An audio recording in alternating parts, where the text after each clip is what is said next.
The clink of fine crystal and the low hum of polite conversation were the normal sounds of Dominic Terranova's world. He sat in the shadowy corner of a diner he owned, though only a few knew it. To his guests, he was just a wealthy businessman. To the men sitting with him, and the large bodyguard named Rocco standing behind his chair, he was Dom, the boss. His dark eyes, cold and calculating, scanned the room, missing nothing. This was supposed to be a simple meeting, but the numbers weren't adding up. Someone was stealing from his legitimate coffee shop chain, Perfetto Sorso, and the disrespect was a poison in his gut. He was annoyed, his patience thinner than the restaurant's fine china. A waitress approached their table, her steps hesitant. She was new. Dominic could always tell. Her name was Leah, according to the small tag on her uniform. She had warm brown eyes and a quiet focus as she carefully placed their water glasses on the table. As she reached for his glass, her elbow barely brushed against his fork, causing it to let out a soft, metallic ping against the plate. It was nothing. A tiny mistake. But to Dominic, in his foul mood, it was a sign of incompetence. He didn't look at her. Instead, he leaned slightly towards Rocco, a cruel, lazy smile on his lips, and whispered in smooth, rapid Italian, "Che ragazza gaffa e stupida. E come un elefante in un negozio di cristallo." What a clumsy, stupid girl. She is like an elephant in a crystal shop. He expected Rocco's quiet chuckle. He did not expect the voice that answered. Leah did not look up from her notepad. Her pen kept moving, but her voice, clear and fluent, with a perfect Roman accent, cut through the air. "E un uomo si misura de come tratta quelli che non possono fare niente per lui." And a man's true worth is shown by how he treats those who can do nothing for him. The silence at the table was absolute. Dominic felt as if the air had been sucked from his lungs. His own words, meant to be a private insult, had been caught, understood, and thrown back at him with the sharpness of a razor. He slowly, very slowly, lifted his gaze to meet hers. For the first time, she looked directly at him. There was no fear in her eyes. There was fire and intelligence and a deep, simmering pride that should not belong to a simple waitress. She held his stare for a heartbeat longer than was safe, then smoothly asked, "Are you ready to order, sir?" She took their order without a single mistake, her movements now sure and graceful. For the rest of the evening, Dominic couldn't concentrate. His eyes followed her as she moved between the tables. The insult he had spoken now felt like a stain on his own character. He, Dominic Terranova, had been publicly shamed, and by a waitress.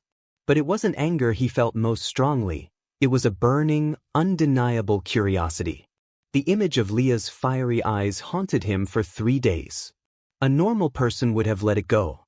Dominic Terranova was not a normal person. He had to know. A few quiet commands to his men, and he had her address, a small, plain apartment building on the other side of the city. He went alone, which was a rule he never broke. But something told him that showing up with Rocco would shatter whatever this was.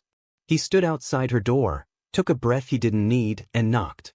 When Leah opened the door, her eyes widened in shock, then narrowed with suspicion. She held a textbook in one hand, and he could see more books scattered on her small kitchen table. "What are you doing here?" she asked, her voice tight. She didn't open the door wider, a clear message he wasn't welcome. "I owe you an apology," Dominic said, his voice softer than he intended. "My behavior at the restaurant was unacceptable." Leah just stared, waiting for the real reason. "I did some asking around," he continued, glancing past her at the modest apartment. "You're studying business. Top of your class. And you're working at Bellinate to pay your tuition." "So," she challenged, her guard firmly up. "So, I have a business proposal for you. A job." This caught her off guard. "A job? Doing what?" "Waiting tables for you somewhere else." "No," he said, finally smiling a little. "Managing my Perfetto Sorso coffee shops. I think someone on my team is stealing from me. I need someone from the outside. Someone smart. Someone honest who isn't afraid to speak their mind." Leah laughed, a short, disbelieving sound. "You want me to be your spy? I want you to be my manager. The salary is 5 times what you make now." You can quit your other jobs. Focus on your studies and get real-world experience. He saw the conflict in her eyes. The suspicion was a wall, but the opportunity was a key. She was trapped in a life of struggle, and he was offering her a ladder out. It was a dangerous ladder, she knew that, but the chance to use her mind, to prove herself, to escape the endless cycle of bills and textbooks, it was a powerful lure. "Why me?" she finally asked, her voice a whisper. "Because," Dominic said, his intense eyes locking with hers, "anyone who can put me in my place in perfect Italian is someone I want on my side." After a long pause, Leah nodded slowly. "Okay," she said. "I'll do it." The first week at Perfetto Sorso was a whirlwind. Leah was a natural. She understood the numbers, the inventory flow, the tiny discrepancies that others missed. She wasn't intimidated by the gruff managers or the suspicious looks from Dominic's men.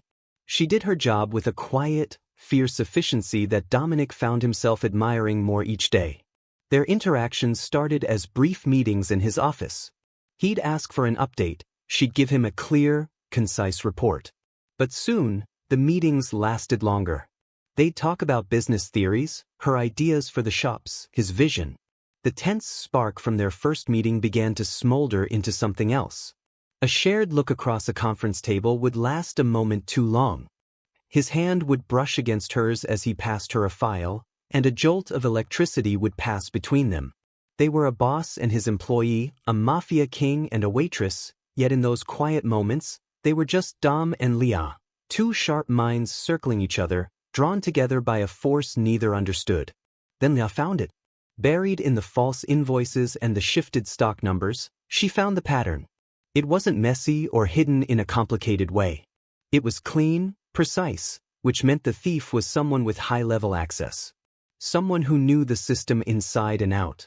Her blood ran cold when she traced the digital fingerprint back to its source, Frankie Terranova, Dominic's right-hand man. His own cousin. Her heart hammered against her ribs. Telling him could get her killed. Frankie was family, she was an outsider. But not telling him would be a betrayal of the trust Dominic had placed in her, a trust that had come to mean everything. Gathering her courage and the printed evidence, she walked into Dominic's private study at the back of a coffee roastery. He was alone. "Dom," she said, her voice steady despite her fear. "I found him." She laid the papers on his desk. Dominic's expression darkened as he read, his knuckles turning white as he gripped the edge of the wood. The fury in the room was a living thing. But when he looked up at her, his eyes were not angry with her. They were filled with a grim gratitude. "Stay here," he commanded, his voice dangerously low. He summoned Rocco and gave a quiet order. Minutes later, Frankie strolled into the study, his usual friendly smile on his face. "You wanted to see me, Cugino?" Frankie asked. Dominic didn't speak. He simply picked up the papers and threw them onto the floor in front of his cousin. Frankie's smile faded as he looked down at the evidence of his betrayal. He looked from the papers to Dominic's furious face, and then, strangely, his eyes landed on Leah. And he smiled. It wasn't a smile of fear or guilt. It was a smile of triumph. "You found the little thief, Dom. Good for you," Frankie said, his voice dripping with false sweetness. "But you brought the big one right into your home. You gave her a job, you let her get close. Did you really think it was a coincidence, that girl in that restaurant?" Dominic went very still. "What are you talking about?" Frankie pointed a dramatic finger at Leah. "Her name isn't Leah Esposito. Her birth name is Lucia Luciano." The name, Luciano, hit Dominic like a physical blow. His face lost all its color. Every person in their world knew that name. Antonio Luciano was the previous boss, the man Dominic's father had overthrown in a bloody war. "Her father is the man your father killed," Frankie hissed, his voice rising with gleeful malice. "She didn't come here for a job, Dominic. She came for revenge. She's been playing you this entire time." Dominic turned his head, his movements slow and heavy, to look at Leah. The world seemed to tilt on its axis. The woman he had started to trust, the woman he had started to feel something for. The betrayal was so deep, so profound, it felt like his heart had been ripped from his chest. He stared at her, his eyes shattered, waiting for her to deny it. The silence in the study was heavier than any Dominic had ever known. It was broken by the sharp click of Rocco drawing his gun, aiming it at Leah's heart. Frankie's smug smile was a slash of victory in the tense room. All Dominic could see was Leah, who stood perfectly still, her face pale but her chin held high, her eyes locked on his, filled not with guilt, but with a desperate, terrifying truth. "Wait," Dominic commanded, his voice a low growl. He never took his eyes off her. "Is it true? Are you Lucia Luciano?" She took a shaky breath. "Yes." The admission felt like a final, crushing blow. But she continued, her voice gaining strength. "My name was Lucia. But my mother, Celia, changed it to Leah Esposito the night she ran away with me. She told me we were running from the monsters who killed my father. She told me the Terranovas were evil." Her eyes glistened with unshed tears. "I grew up hiding, moving from place to place. She died 6 months ago. Before she did, she told me one last secret. She said the only thing she managed to save wasn't money or jewels. It was a key. She hid it in the one place she knew the Terranova business touched, the main, Perfetto Sorso office building. It opens a safety deposit box with her real will." Frankie snorted. "A pathetic story." "Why?" Dominic asked, ignoring his cousin. His heart was a drumbeat of war inside his chest. "Why come here? Why now?" "The will," Leah whispered. She said it contained the truth. "Not just about our family, but about everything. I didn't want revenge, Dominic.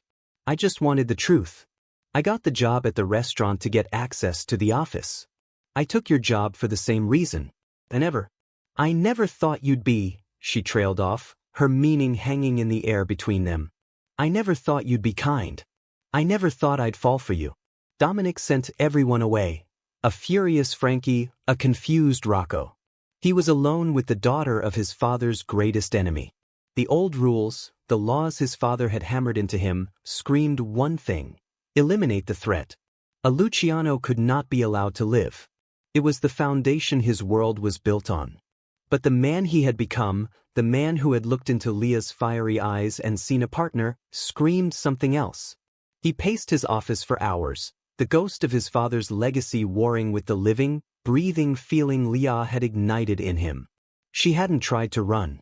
She had stood her ground and told him a story that felt truer than any history he'd been taught. Her mother had run to save her, not to plot revenge. As the sun began to rise, casting long shadows across the room, he made his choice. It was the most dangerous decision of his life. He was choosing a possibility, the possibility of her, over the certainty of his family's code. He drove to her apartment himself. When she opened the door, her eyes were red and puffy from crying, filled with a fear that made his chest ache.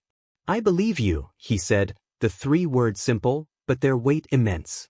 The relief that washed over her face was so profound it staggered him. She swayed on her feet and he caught her, his hands on her arms. The touch was electric, a current of forgiveness and newfound trust. "We're going to find that key," he said, his voice firm. "Together." The search was a silent, intimate dance through the dusty back rooms and old filing cabinets of the Perfetto Sorso headquarters after hours. They worked side by side, their shoulders brushing, the air thick with unspoken words and the thrill of shared danger. It was in a hollowed-out space behind a loose baseboard in his father's old, abandoned office that she finally found it. A small, tarnished brass key on a thin chain. She held it up, her hand trembling. Dominic moved closer, his body shielding hers from the empty room. He didn't reach for the key. He reached for her, his fingers gently tilting her chin up so her eyes met his. "Whatever that box holds," he vowed, "we face it together." And then he kissed her. It wasn't a gentle kiss. It was a collision of all their fear, their secrets, their shattered trust, and the desperate hope they were placing in each other. It was passion forged in fire, a claiming and a surrender all at once. It was the final, burning bridge between their pasts and a future they were now choosing to steal for themselves. The bank was cold and quiet. The safety deposit box was long and metal, sitting heavily on the table between them. With a final, shared look, Lia slid the key into the lock. It turned with a smooth, decisive click. Inside, there were no stacks of money. No glittering jewels. There was a single, thick envelope, yellowed with age. Lia's hands shook as she opened it. She unfolded the pages, her eyes scanning her mother's elegant handwriting. Dominic watched her face, seeing confusion, then dawning horror, then a sharp, blazing anger. "What is it?" he asked, his voice tight. She looked up at him, her eyes wide with the magnitude of the revelation. "It's all been a lie," she breathed. "My whole life. Your whole life." She handed him the letter. It was from her mother, Celia Luciano, written the night she fled. "My dearest Lucia, if you are reading this, you are brave, and you have learned the name I tried to erase. I have lied to you to keep you safe. But you deserve the truth. Your father, Antonio, was not killed by Don Terranova." Dominic's breath caught in his throat. He read on, his heart pounding. They were friends. They wanted to make peace, to end the old wars. But a third family, the Rossis, feared their alliance. Salvatore Rossi, a snake who smiled to their faces, orchestrated it all. He had his men ambush them, making it look like Don Terranova had betrayed your father. He started the war that made him powerful. He is the monster. I ran from him, my love. I let the world believe the Terranovas were the villains because it was the only way to hide you from the real one. The world tilted. Sal Rossi. Sal. The man who had patted Dominic on the back after his father's funeral. The man who had given him advice, who had been in this very bank building the day he met Lia, lamenting about the missing funds over espresso. "You need a fresh pair of eyes, kid," Sal had said. Someone from the outside. A cold, sickening understanding washed over Dominic. Sal had known about Lia. He had known exactly who she was. He had manipulated them both, placing the lost Luciano heir right under Dominic's nose, knowing her discovery would either destroy Dominic or cause a war that would weaken him enough for Sal to take over everything. Their meeting wasn't fate. Their attraction wasn't a coincidence. It was all a carefully laid trap by the real enemy, an enemy who had been smiling at them both all along. The game had just changed completely, and the danger was closer than either of them could have ever imagined. The truth about Sal Rossi was a bomb that had already gone off, leaving their world in silent, dangerous rubble. Dominic and Lia stood in the bank vault, the letter feeling like a live wire in his hands. The enemy wasn't a rival across the city, he was a ghost in their own house, a man Dominic had called family. "We can't let him know we know," Dominic said, his voice low and urgent. "If he suspects, he'll strike fast, and we'll lose any advantage." Lia nodded, her mind already working alongside his.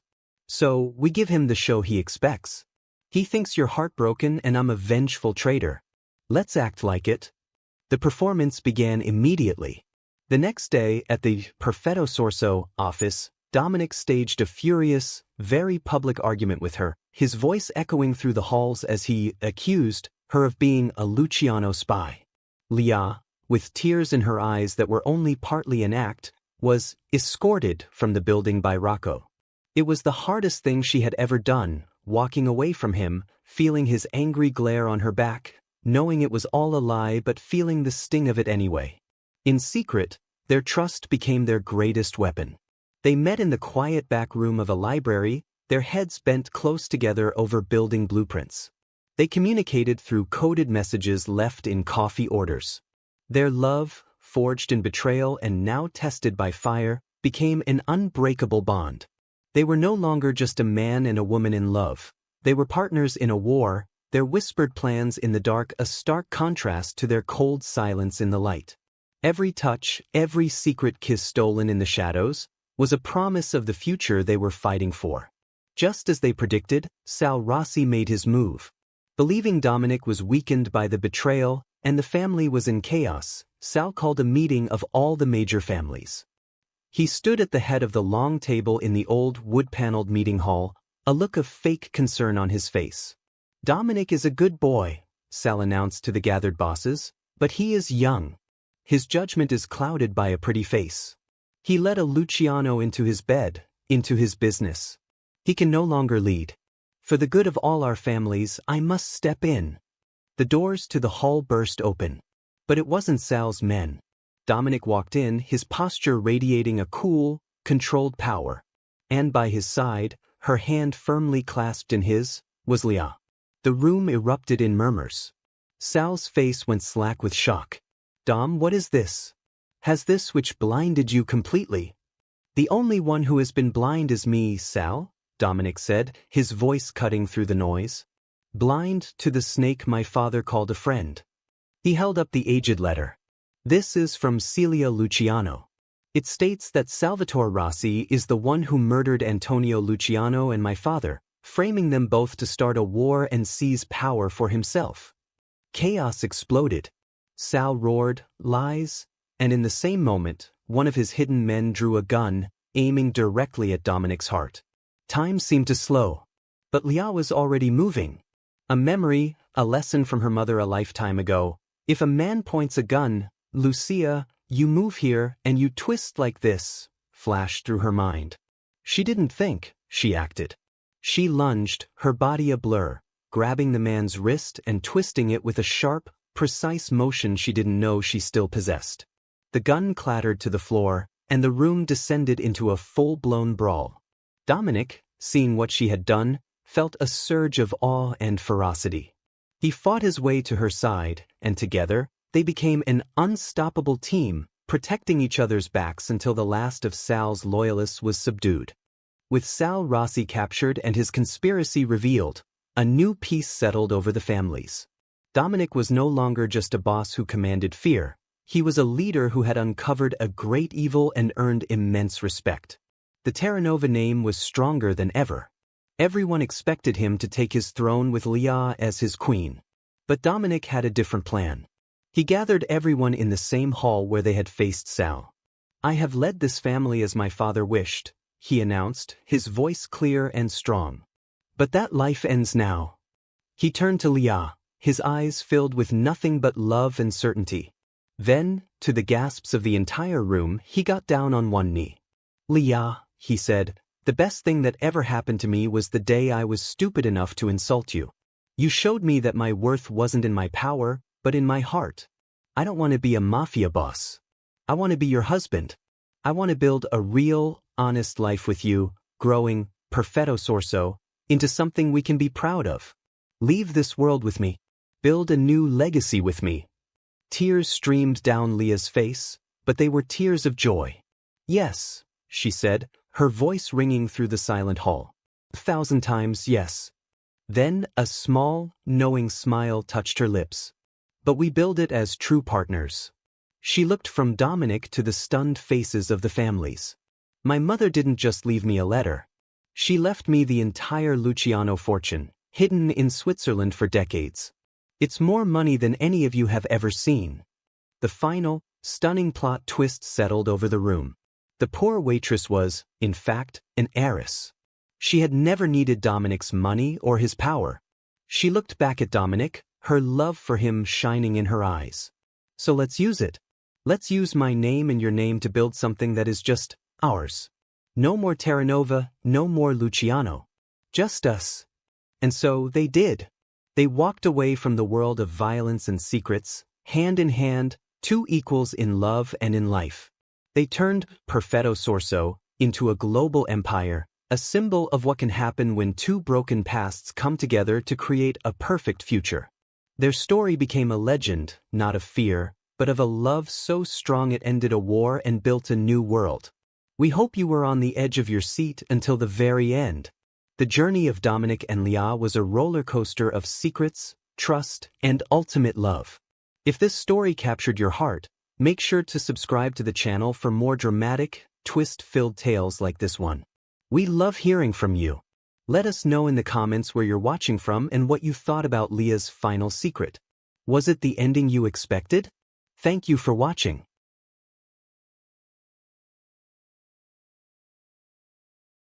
The sky wasn't just crying, it was screaming. Rain lashed against Antonia Valenti's windows like handfuls of thrown gravel. A fork of lightning split the night, and in that blinding white flash, she saw it, a sleek, black car, moving far too fast for the winding road, hydroplaning like a toy. The thunder that followed couldn't hide the sound. A sickening crunch of metal and the explosive shatter of glass tore through the storm's roar. Tony's heart hammered against her ribs. Without a second thought, she grabbed a heavy flashlight and threw open her front door, the wind trying to rip it from her hands. The cold rain soaked her instantly. She sprinted toward the wreck, her boots slipping in the mud. The car was a twisted mess, wrapped around the thick trunk of an old oak tree. Steam hissed from the engine like an angry snake. A man was slumped over the wheel, not moving. "Hey, can you hear me?"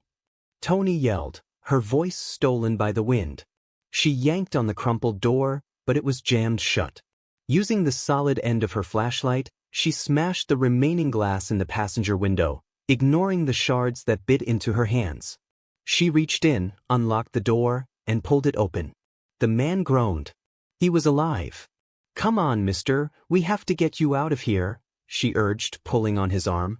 He was a big man, heavy with muscle, and he was barely conscious. She hooked her arms under his shoulders and pulled with all her strength, stumbling backward into the mud as his weight came free. They collapsed together in a heap just as a flicker of flame licked from under the car's hood. "Fire!" she gasped, scrambling to drag him further away. She got him a safe distance, her own breath coming in ragged pants, before turning back to make sure no one else was in the car. That's when a hand of iron clamped around her wrist. She looked down. The man's eyes were open now. They weren't soft or thankful. They were dark, sharp, and full of a deadly fire. In his other hand, he held a small, black gun, and he was pointing it right at her chest. "Don't move," he growled, his voice a low rumble that was more terrifying than the thunder. His grip on her wrist was so tight it hurt. "Who are you?" Tony froze, her blood turning to ice. The rain plastered his dark hair to his forehead, and a cut on his cheek bled freely. I was helping you," she stammered, her fear making her voice shake. "Was that your car that ran me off the road?" he demanded, his eyes searching the darkness behind her. "Who sent you? Tell me now, or this ends badly for you. This is my house." Tony cried out, anger starting to cut through her fear. She gestured wildly toward the warm light of her home. "I pulled you out because your car was on fire. Look." He glanced at the wreck, where the small flame was now growing, casting an orange glow on his face. He seemed to really see her for the first time, soaked to the bone, shivering, her hands cut and muddy from saving him. The hard line of his mouth softened just a fraction, but the gun didn't waver. "Get me inside," he ordered, using her arm for leverage as he struggled to his feet. He leaned on her heavily, but his armed hands stayed steady, pressed against her back. No sudden moves. He was a storm of a man inside her quiet home, dripping muddy water on her clean floor. He commanded her to lock the door and close the blinds, his eyes never still. "Sit," he said, pointing his gun toward her kitchen table. "You're bleeding," Tony said, her voice steadier now. Anger was a warm shield against her fear. "Let me get the first aid kit. Or do you plan to shoot me for trying to clean your cut?" A flicker of something, surprise, crossed his face. He gave a short, sharp nod. "Be slow." She moved carefully to the bathroom, her mind racing. Who was this man? As she returned with the white plastic box, she saw him wince as he tried to move his right arm. "It might be dislocated," she said, opening the kit. "Let me see that cut at least." He watched her, a predator assessing its prey, as she approached with a cotton ball and antiseptic. But his gaze was more curious now than threatening. She dabbed at the cut on his cheekbone, and he didn't flinch. "You're not scared," he stated, his voice quieter. "I'm furious," Tony corrected, her eyes flashing as she met his dark stare. "I risk my life to pull a stranger from a burning car, and you reward me with a gun to my back. What kind of man does that?" "The kind who has enemies," he replied simply. "The kind who doesn't believe in accidents." Before she could reply, the roar of engines and the flash of bright headlights filled the room through the blinds. Tires crunched on her gravel driveway. The man was on his feet in an instant, his injury forgotten. He peered through a slat in the blind. "My men," he said, a hint of relief in his voice. The door burst open without a knock. 3 large men in dark suits rushed in, their own guns drawn. The one in front, a man with cold blue eyes named Carlo, immediately looked from his boss to Tony. "Donato, are you okay? We came as soon as the tracker went dead." His eyes narrowed at Tony. "What do we do with her?" Carlo didn't wait for an answer. He took a step toward Tony, his intention clear in his hardened face. "She's a loose end, Nino. We can't have witnesses. Let me handle it." Tony's breath caught in her throat. This was it. She was going to die for a good deed. "Stop." The word from Donato, Nino, was quiet, but it filled the room. All movement froze. He looked at Carlo, then his gaze settled on Tony, who stood tall, trying to hide her terror. "Nobody touches her," Nino said, his voice leaving no room for argument. "Boss, be smart," Carlo started. "I said no." Nino's voice cracked like a whip. He stood straighter, the authority rolling off him in waves.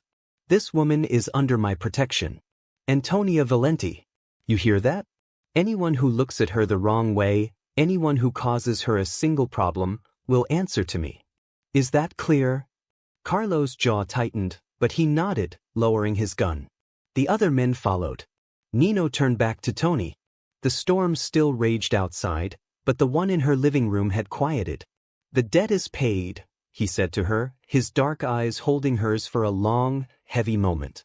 It wasn't a thank you, it was a promise and a threat. Then he turned and walked out with his men, leaving Tony alone in the sudden silence. The front door stood open, letting in the cold, wet air. She was safe. But as she stood there, shaking, she knew nothing would ever be the same again. The dangerous world of Donato Moretti had just crashed into her life, and he had marked her as his. Forever. The days after the storm felt unnervingly quiet. Tony tried to return to her normal life, cleaning kennels and feeding the scrappy dogs and cats at the Second Chance shelter, but the memory of Donato Moretti was a shadow in every corner. She jumped at every slamming door. A week had passed when the shadow became real again. He didn't arrive with a roar of engines this time. A single, silent black car pulled into the gravel lot. Nino stepped out, dressed in a simple dark sweater and trousers, a stark contrast to the suited giants who stayed in the car. He moved with a controlled grace that made the shelter's barking dogs whimper and back away. Tony froze, a bag of dog food half hoisted in her arms. "What are you doing here? A man can't check on his investment?" Nino said, his voice low. His eyes scanned the modest, slightly run-down shelter before landing back on her. "I'm not your investment," she retorted, dropping the bag with a thud. He ignored her, pulling a thick envelope from his pocket and placing it on a nearby table. "For the animals. For new cages. Better food." Tony stared at the bulging envelope. It was stuffed with cash, more than the shelter saw in a year. Her pride warred with the desperate needs of the creatures around her. "We don't need your money." "Don't be stubborn," he said, a flicker of impatience in his eyes. "They do." He gestured to a skinny, 3-legged dog watching them from a corner. "You fight to save things that are weak, broken. Why?" "Because someone has to," she fired back, stepping closer, her fear forgotten in a wave of passion. "They have value. They deserve a chance. Something you wouldn't understand." He looked at her, at the fire in her eyes as she defended these helpless animals, and something in his hard expression shifted. It wasn't anger. It was fascination. "I understand loyalty," he said quietly. "I understand protecting what's mine." He wasn't talking about the dogs anymore. The air between them grew thick and tense, a silent, flirty challenge passing between them. He had come to unsettle her, but she was the one turning his world upside down. The peace was shattered a few days later. Tony was in the back, bathing a nervous terrier, when the front window of the shelter exploded inwards. Glass rained down as 2 men in black masks kicked their way through the door. They carried metal pipes. "Where is he?" one of them snarled, smashing a table. "The Moretti dog. He thinks he can claim whatever he wants."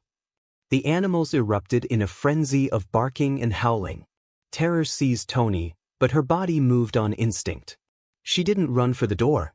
She ran to the kennels, frantically unlocking cages, herding the panicked dogs toward the safety of the back room. "It's okay, babies, it's okay," she chanted, her voice trembling as a man advanced on her, his pipe raised. "Leave the mutts. You're the message." Suddenly, the man was yanked backward as if by an invisible force. Nino was there, his face a mask of cold, terrifying fury. He moved like lightning, a whirlwind of brutal efficiency. A sickening crack echoed as his fist connected with the man's jaw. The second thug swung his pipe, but Nino dodged, disarming him with a vicious twist of his arm. It was over in seconds, the two men lying moaning on the floor. Nino's chest was heaving, his knuckles bloody. His eyes scanned the chaos, the smashed furniture, the terrified animals, until they found Toni. She was crouched in the corner, her arms wrapped around two shaking dogs, her face pale with fear, but her body shielding the animals. In two long strides, he was across the room. He didn't ask if she was okay. He just pulled her up, dogs and all, and crushed her against his chest. The fear he had felt, a pure, icy terror he hadn't known he could feel, poured out of him. "Toni," he breathed, his voice rough. Toni clung to him, the solid strength of him her only anchor in the storm. All the arguments, all the fear, it all melted away in the face of this raw, desperate need. She looked up at him, at the fierce, unguarded worry in his eyes, and their lips met. It wasn't a gentle kiss. It was a desperate, passionate collision, a confession without words. It was filled with the taste of fear and relief and a blinding, undeniable attraction they had both been fighting. In that smoky, chaotic room, surrounded by the whimpers of saved animals, they admitted everything they were too afraid to say. After that, they couldn't stay away.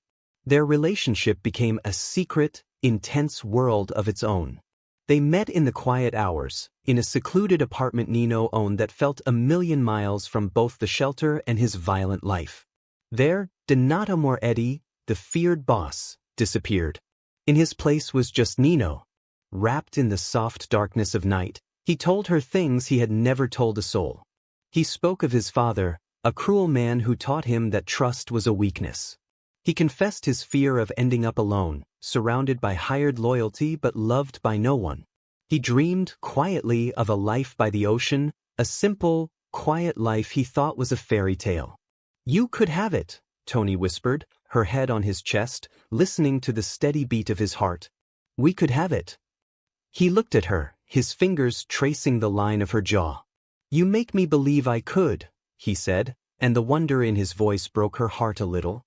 The thought of a future, a real one with her, was the most exciting and terrifying thing he had ever faced. It was a dream worth fighting for, and in his world, dreams were the most dangerous things of all. The small, sun-drenched chapel by the lake was a world away from Nino's life of darkness.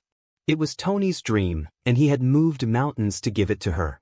As she walked down the aisle, the simple white dress shimmering, she saw only him. Donato Moretti, the most dangerous man in the city, had tears in his eyes. He looked at her as if she had hung the moon and stars.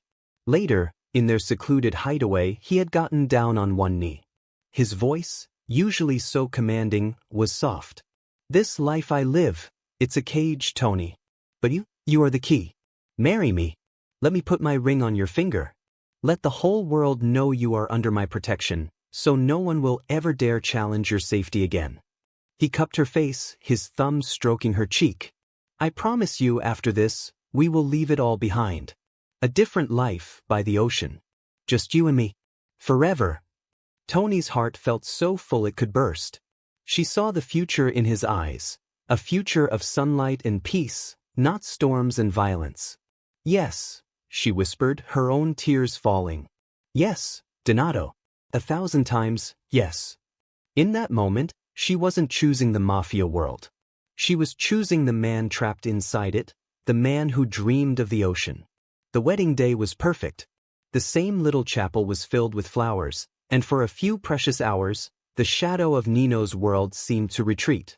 Carlo, as best man, stood by Nino's side, a proud smile on his face. He had even helped Toni with her veil. As the priest spoke the final blessings, the massive wooden doors of the chapel exploded inwards. Screams ripped through the air as men in black masks, members of the rival Scarpetta family, poured in, guns blazing. The peaceful ceremony shattered into a nightmare of flying wood and shattering glass. Nino's men reacted instantly, returning fire, pulling their own weapons from under their suits. The chapel became a war zone. "Get down!" Nino roared, shoving Tony behind a heavy pew, his own gun drawn. He fired back, his face a mask of cold fury. He was a general protecting his kingdom, his bride. He fought with a ferocity born of love, shielding Tony with his own body. In the deafening chaos, a single sharp crack cut through the noise. Nino's body jolted. A dark, blooming stain spread across the pristine white of his dress shirt, right over his heart. His eyes widened in shock, then found Tony's. The gun slipped from his fingers as he crumpled to the floor. "No!" Tony's scream was a raw, gut-wrenching sound of pure agony. She threw herself over him, her hands pressing desperately against the wound, trying to stop the life from draining out of him. "Donato! Stay with me! Please!" Through her blinding tears, Tony looked up, searching for help, for hope. Her eyes locked with Carlos. But instead of the panic and rage she expected, his face was calm. A slow, cold, cruel smile spread across his lips. He walked toward her, his steps measured and casual, as if he were strolling through a park instead of a battlefield. He knelt beside her. "Tony," he said, his voice eerily soft. He didn't look at Nino's bleeding body. He looked only at her. He reached out and gently, so gently, pried the gun from Nino's limp, blood-slicked fingers that Tony was clutching. Then he stood up. He turned, not toward the attacking Scarpetta men, but toward their leader, who had lowered his weapon. Carlo raised his own gun, pointing it directly at his rival. "The deal is complete," Carlo announced, his voice ringing with triumph in the sudden, eerie quiet. "The Moretti family is now mine." The truth crashed down on Tony with the force of a physical blow. The crash, the protection, the friendship, it was all a lie. The attack was never about the rivals. It was a deal Carlo had made to get rid of Nino. And she had been the perfect weapon. Carlo looked down at her, his eyes gleaming. "You played your part perfectly, my love." Tony's blood ran cold. "My love." The words echoed in the hell he had created. She was Carlo's secret, planted from the very beginning to make the untouchable Donato Moretti fall in love, to make him soft, to make him an easy target. She was the ultimate betrayal. But as she looked down at Nino's pale, still face, feeling his blood warm on her hands, a different truth exploded inside her. The plan had worked too well. Somewhere between the tense arguments and the whispered secrets in the moonlight, the fake love had become real. She had truly, deeply, irrevocably fallen in love with her target. Now, Carlo's gun was in her hand. The man she was supposed to betray lay dying at her feet, shot because of her. The man she had once thought she loved stood victorious, a traitor who had used her as a pawn. 2 guns. 2 men. 1 impossible choice. Her fingers tightened around the cold metal in her hand. Her eyes, filled with a storm of love, betrayal, and a furious, desperate need for revenge, lifted from Nino's still form to Carlo's smug face. The shot rang out. "What just happened? Our hearts are shattered." Who did Tony choose? Did she save the boss she was sent to destroy, or the traitor she once called her love? Your reaction is everything to us.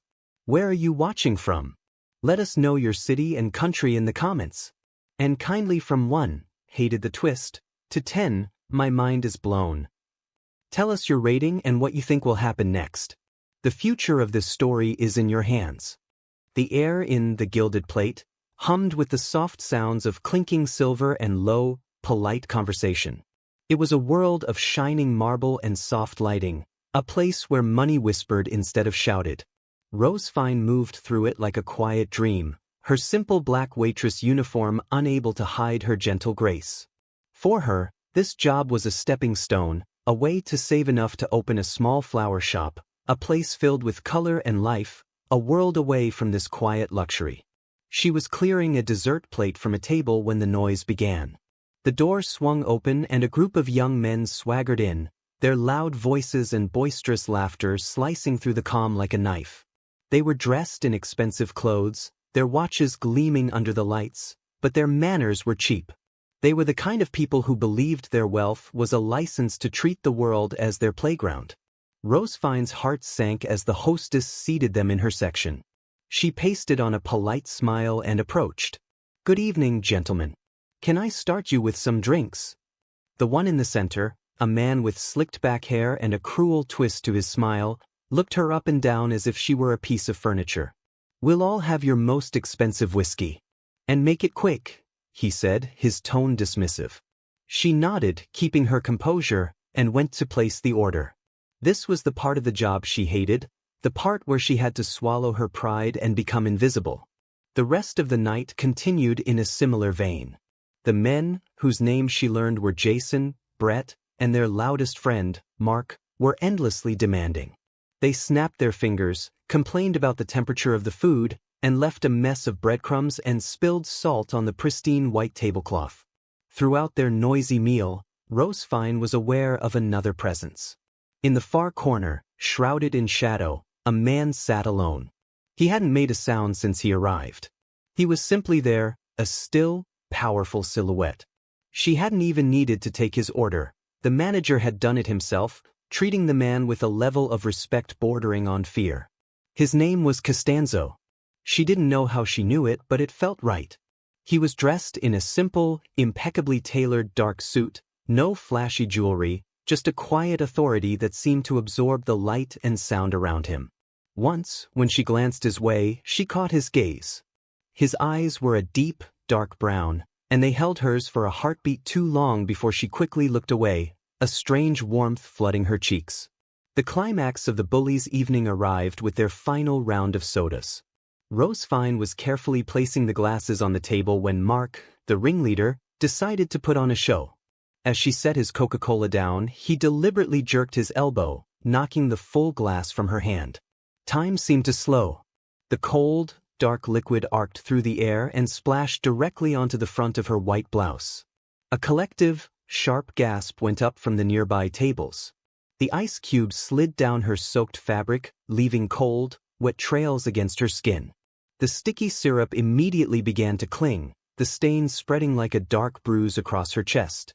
A roar of laughter erupted from the table. Mark leaned back, grinning triumphantly at his friends. "Whoops. Clumsy me," he said, his voice dripping with fake apology. "You really should be more careful." Humiliation, hot and sharp, burned worse than the cold soda. Rosefine stood frozen, her arms held slightly away from her body, utterly exposed. Tears of shame and anger pricked at the corners of her eyes, but she refused to let them fall. She would not give them the satisfaction. The entire restaurant had gone silent, every eye on her, on the dark stains spreading across her uniform. This was the inciting incident, the moment of ultimate powerlessness. And it was the moment the stillness in the corner broke. Costanzo moved without haste, but with an undeniable finality. His chair made no sound as he pushed it back. He stood to his full height, and for the first time, the room seemed to register his true size. He wasn't just a man, he was a force. He didn't look at the laughing men. His dark eyes were fixed only on Rosefine. The laughter died in the bullies' throats as he approached. The air grew thick and heavy. Costanzo walked right past their table as if they were ghosts. He stopped in front of Rosefine, so close she could smell the faint, clean scent of his cologne, a mix of sandalwood and spice that was somehow deeply calming. He didn't speak. His gaze was intense, searching her face, seeing past the humiliation to the strong, proud woman beneath. He reached into his inner suit pocket and pulled out a handkerchief. It was made of the finest, whitest silk, monogrammed with a single, elegant K. With a tenderness that made her breath catch, he didn't hand it to her. He gently began to dab the cloth against the stain on her collarbone, soaking up the cold liquid. His knuckles brushed against the skin of her neck, and a jolt, like a tiny spark of electricity, passed through her.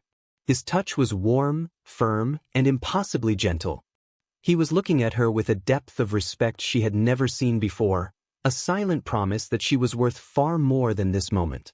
After a few moments, he pressed the soft, damp silk into her hand, his fingers closing over hers for a second.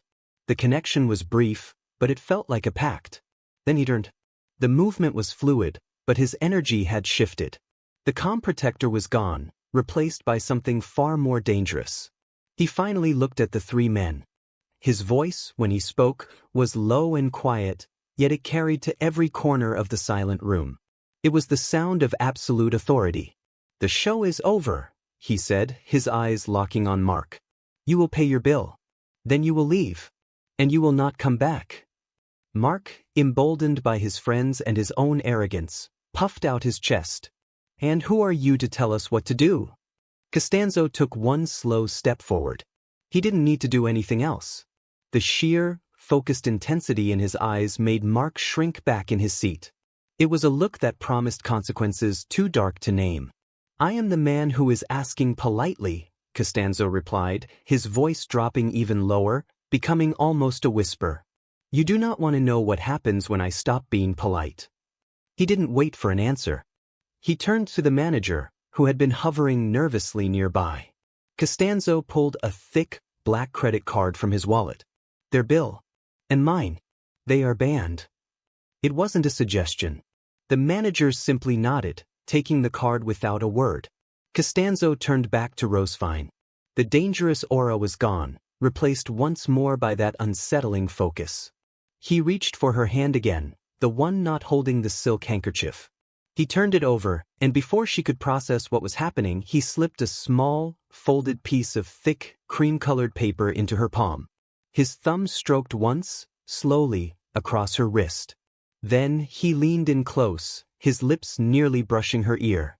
His breath was warm, and his voice was for her alone, a low, intimate murmur that sent shivers down her spine. "A woman like you should never be treated this way. If you need anything, call me." He straightened up, took his card back from the trembling manager, and without a single backward glance at the stunned bullies, he walked out of the restaurant. The door swung shut behind him, leaving a silence that was louder than any laughter. Rosefine stood rooted to the spot, her heart hammering against her ribs. The sticky cold of the soda was forgotten, replaced by the burning memory of his touch on her neck and her wrist. In one hand, she clutched the damp, sweet-smelling silk. In the other, she held the small, folded paper that felt less like a phone number and more like a key to a different, dangerous, and thrilling world. The cliffhanger wasn't in the note. It was in the wild, hopeful, and terrifying beat of her own heart. Would she be brave enough to use it? The silk handkerchief, now washed and carefully pressed, lay on Rosefine's small kitchen table for 2 days. The folded piece of paper with the single, bold phone number felt like a live coal in the pocket of her apron. Her mind was a battlefield. One side screamed caution, whispering about dangerous men and worlds she couldn't understand. The other, a newer, braver voice, replayed the feel of his knuckles against her skin, the low murmur in her ear, the profound respect in his eyes that had seen her humiliation and answered it with unwavering strength. On the third day, her fingers trembling only slightly, she picked up her phone and dialed the number.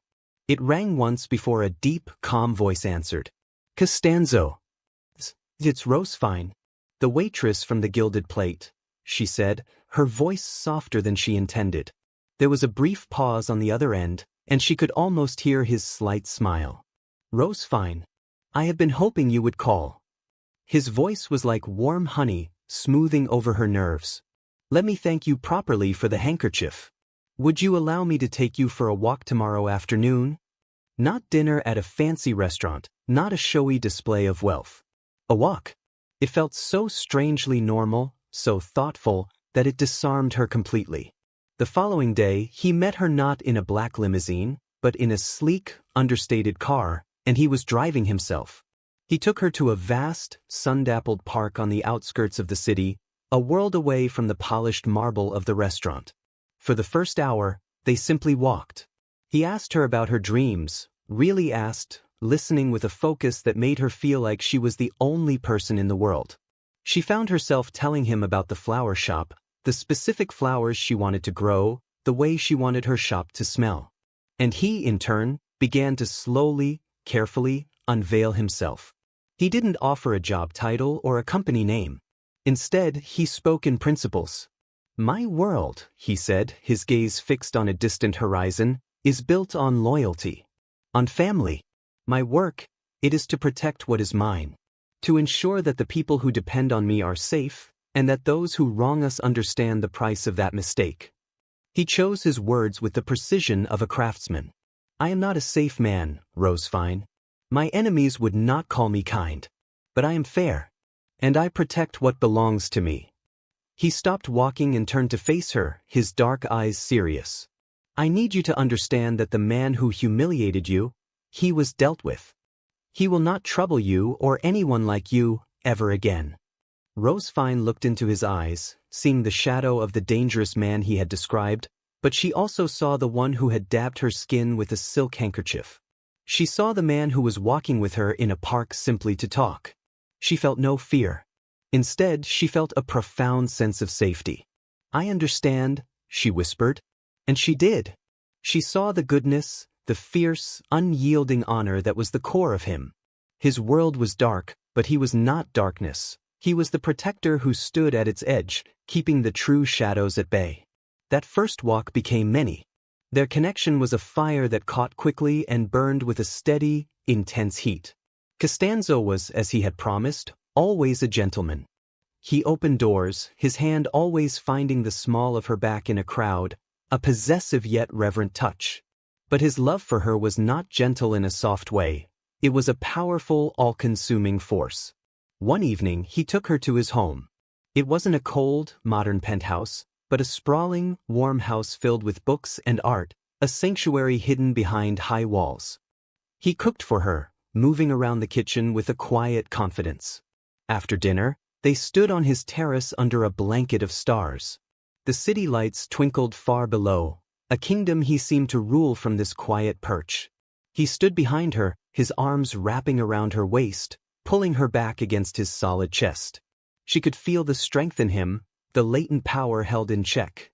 He bent his head, and his lips found the sensitive spot where her neck met her shoulder. It wasn't a kiss, but a slow, warm press of his mouth against her skin that sent a tremor through her entire body. Rosefine, he murmured, his voice a low vibration against her. You have no idea what you do to me. This gentleness you find in me, it exists only for you. You are the light to my shadows. She turned in his arms, her hands coming up to rest on his chest, feeling the strong, steady beat of his heart beneath her palms. His eyes were dark pools of pure desire, but it was a desire mixed with a reverence that took her breath away. I'm not afraid of your shadows, Costanzo, she said, her voice steady. A low sound, almost a growl, rumbled in his chest. He framed her face with his hands, his touch impossibly tender. Then be my light, he whispered, his breath mingling with hers. Always. When his lips finally met hers, it was not a timid exploration. It was a claiming, a sealing of a promise. It was deep and passionate, a conversation without words that spoke of longing, protection, and a forever that had been written in the stars long before a spilled drink in a restaurant. It was spicy with the intensity of his controlled passion, the way his hands slid from her face to tangle in her hair, pulling her closer as if he could fuse their souls together. He kissed her until she was breathless, until the world outside their embrace ceased to exist. In the quiet that followed, wrapped in the safety of his arms, he led her to his bedroom. Their intimacy was a continuation of that first kiss, a fierce, tender, and passionate dance.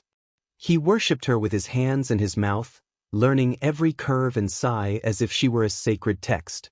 He was a man of immense power, but with her, he was patient, he was attentive, he was utterly devoted. He made her feel not just safe, but cherished, desired, and profoundly loved. She, in turn, melted the ice around his guarded heart, teaching him a softness he never knew he could possess. Lying together in the dark, her head on his chest, his fingers tracing lazy patterns on her bare back, there were no more secrets, no more warnings. There was only the certainty that hummed between them, as real and tangible as the bed they shared. I have spent my life building walls, he said into the darkness, his voice raw with emotion. and you walked through them as if they were nothing but air. You're mine, Rosefine. Forever. She lifted her head, meeting his gaze in the dim light. She saw the man, the protector, the lover. She saw her future. And you are mine, she whispered, sealing their promise with another kiss. The fire between them had been lit, and they both knew it would burn for a lifetime. The grand house, once a quiet sanctuary, now echoed with a new kind of music, the soft rustle of silk and the gentle scent of gardenias. In a sun-filled room, surrounded only by a handful of Costanzo's most trusted men and their families, Rosefine stood in a simple, elegant white dress. She wasn't a princess in a castle, she was a queen in her own kingdom. Costanzo, dressed in a dark suit, his eyes never leaving hers, looked at her as if she had hung the very stars in the sky. There was no priest from a church, but an old, respected friend who spoke of loyalty, honor, and the unbreakable bonds of family. When it was time for their vows, Costanzo took her hands, his thumbs stroking her knuckles. "Rosefine," he began, his voice low and thick with emotion. "Before you, my world was a fortress. It was strong, but it was cold and empty. You didn't just walk in. You brought the sun. You are my wife, my heart, my only peace. I vow to spend every breath of my life protecting this light you've given me. You are my forever." Tears of pure joy welled in Rosefine's eyes. "Costanzo," she whispered, her voice clear and strong. "You saw me when I felt invisible. You taught me that my strength was beautiful. You are my shelter and my adventure.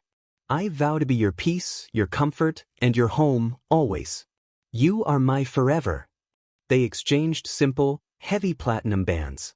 And when he kissed her, it was not the passionate, claiming kiss of their first night, but a slow, deep, and profound promise. A seal on their new life. He was her husband. She was his wife. And his most sacred duty was the protection of their shared world. Later, at the small, joyful reception in their garden, Costanzo's phone, which had been silent all day, buzzed once. He glanced at it, a shadow of the dangerous man flickering across his features before it was replaced by a look of serene satisfaction. He slipped the phone back into his pocket and returned his attention to his bride, but the wheels of a long-awaited reckoning had finally been set in motion. He had never forgotten the three men from the restaurant. For him, patience was not a virtue but a strategy. An immediate, violent reaction was messy and drew the wrong kind of attention. Costanzo's justice was far more elegant and far more complete. He didn't want to break their bones. He wanted to break the very foundation of their arrogant lives. Over the next few weeks, a silent storm descended upon the lives of Jason, Brett, and Mark. It began subtly. Business partners received anonymous, but impeccably detailed, packets of information. There were records of their father's companies cutting corners, using cheap materials, hiding massive debts, and engaging in shady backroom deals. Regulators who had previously been paid to look the other way found themselves under new pressure to act. Costanzo's network was a spiderweb of influence, and he had plucked the right strands. Contracts were canceled overnight. Loans were called in. Bank accounts were frozen pending investigations. The news channels, fed information by unseen sources, began running stories on the financial house of cards built by these once respected families. It was Mark, the ringleader, who suffered the most complete fall. Rosefine saw it on the front page of a business newspaper left on a cafe table one afternoon. A grainy photo showed a disheveled Mark being evicted from his family's multi-million-dollar penthouse. The headline read, "From heir to zero, the stunning collapse of the Sterling Empire." The article detailed how every asset had been seized, every investment had imploded. The family was not just bankrupt. They were drowning in insurmountable debt, their reputation in tatters. There was no dramatic confrontation, no thugs in dark alleys.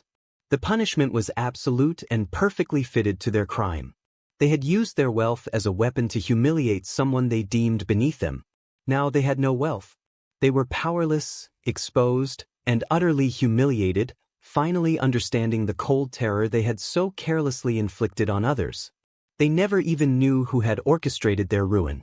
The lesson was delivered from the shadows, cold, final, and utterly merciless. That evening, Rosefine stood on their terrace, the same place where Costanzo had first kissed her.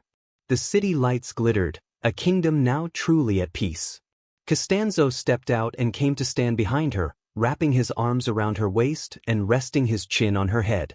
She leaned back into his strong, steady warmth. "I saw the paper today," she said softly. He was silent for a moment, his arms tightening around her. "Does it trouble you?" he asked, his voice a low rumble against her back. She turned in his embrace, her eyes meeting his. In them, she saw not a cruel man, but a just one. A protector. "No," she said with unwavering certainty. "It doesn't. They taught a cruel lesson about power. And you taught them a better one." A look of profound relief and love washed over his face. He cupped her cheek, his thumb stroking her skin. "You are my conscience, my love. And my peace." This was their forever. He was her fierce protector, a man who moved in shadows to keep her in the light.